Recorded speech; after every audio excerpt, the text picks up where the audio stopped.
আগামী সপ্তাহে চিকিৎসা ও ব্যবসায়িক ভিসা দেওয়ার বিষয়ে ভারত সম্মত হয়েছে বলে জানিয়েছেন প্রধানমন্ত্রীর পররাষ্ট্র উপদেষ্টা হুমায়ুন কবির। দুপুরে সচিবালয়ে প্রধানমন্ত্রী তারেক রহমানের সাথে সাক্ষাৎ শেষে সাংবাদিকদের এ তথ্য জানান তিনি। বলেন, ভালো মানসিকতা থাকলে বাংলাদেশ ভারত সম্পর্ক ইতিবাচকভাবে অনেক দূর এগিয়ে যাবে। National security adviser Ajit Doval সাহেবের সাথে মিটিং হয়েছে। মাননীয় পররাষ্ট্রমন্ত্রী জয়শঙ্কর সাহেবের সাথে কথাবার্তা হয়েছে। Both meetings went positive. তো এই দিক থেকে মানে আলাপ আলোচনা তো আর বিস্তারিত মানে প্রেস রিলিজে তো আর ইস্যু হয়েছে, আপনারা দেখছেন।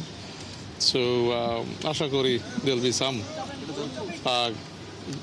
Goodwill gestures in the coming weeks. আমরা যেটা গুরুত্ব দিছি যে মেডিকেল ভিসাগুলা ওপেন আপ করে দিতে, তো ওনারা এটা পজিটিভলি রিসিভ করছে।